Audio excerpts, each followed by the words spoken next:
Hello दोस्तों इस video में हम सीडैक कोर्सेज के एलिजिबिलिटी क्राइटेरिया के बारे में बात करने वाले हैं।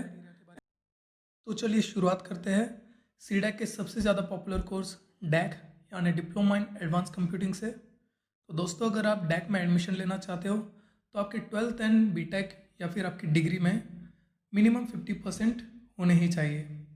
और अगर आपका graduation course mechanical, IT, etc, electrical, instrumentation या फिर सीएस है एंड आपके डिग्री में 50% से ज़्यादा है, सो आप डैक कोर्स के लिए एलिजिबल हो।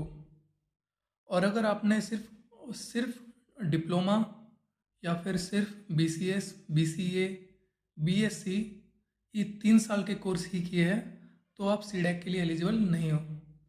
सीडैक एक बेसिक रिक्वायरमेंट रखता है एक स्टैंडर्ड ग्रेजुएशन की, जिसका मतलब है कि आपके पास मिनिमम 4 साल का ग्रेजुएशन होना चाहिए।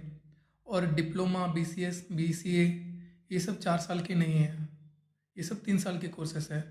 और ऐसा नहीं कि आपने अगर डिप्लोमा करने में 4 या 5 साल लगा दिए तो आप एलिजिबल हो, ऐसा बिल्कुल नहीं है। अगर आपका कोर्स 4 साल का है तो आप सीडैक के लिए एलिजिबल हो।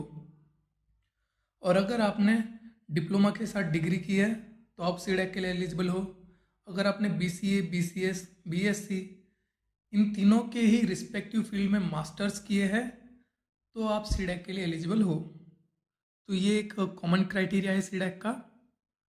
ओके, तो अब बात करते हैं सीडैक के बाकी कोर्सेज के बारे में, जैसे डीबीडीए, डीटिस, डीआईओटी, डीएमसी, डीएसएसडी, डीएएसएसडी, डीएचपीसीए, डीईएसडी, डीवीएलएसआई एंड डीबीआईएचआई। तो दोस्तों अगर आपको इनमें से किसी भी कोर्स में एडमिशन लेना है तो आपका पिछला कॉमन क्राइटेरिया सेम होना चाहिए और आपके मिनिमम 55% होने चाहिए। जो डैक के लिए सिर्फ 50% थे, इन कोर्सेज के लिए वो बार रेज हो चुका है 55% पे। ओके, तो आपके पास एक स्टैंडर्ड ग्रेजुएशन और डिग्री में मोर देन 55% होने चाहिए। अगर आप इस क्राइटेरिया में फिल होते हो तो आप इन कोर्सेज के लिए एलिजिबल हो। और अगर आप diploma in AI, diploma in artificial intelligence करना चाहते हो तो ये परसेंटेज का बार रेज हो जाता है 60% पर।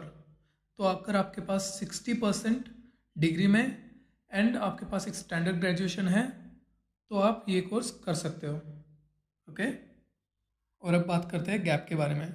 दोस्तों ग्रेजुएशन ख़त्म होने के बाद 18 मंथ्स तक, 18 महीनों तक आप फ्रेशर ही कंसिडर किए जाते हो। तो अगर आप इस क्राइटेरिया में आते हो तो आपको गैप से रिलेटेड कोई चिंता, कोई फिक्र होनी ही नहीं चाहिए।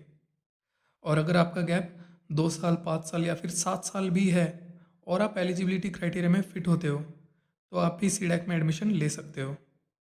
बस इस बात का ध्यान रखें कि जो सीडैक की फाइनल एग्ज़ाम होती है उसमें आप 60% से ज़्यादा स्कोर करें, क्योंकि अगर आप गैप के बाद सीडैक कर रहे हो then you are doing it for only one purpose and that is job.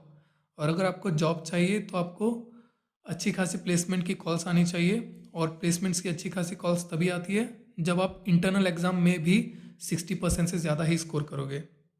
Okay, सो इस वीडियो में बस इतना ही। अगर आपके लिए वीडियो ज़रा भी हेल्पफुल रहा तो ज़रूर लाइक करें।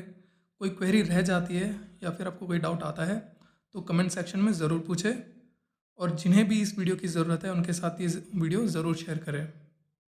Okay, thank you, bye bye.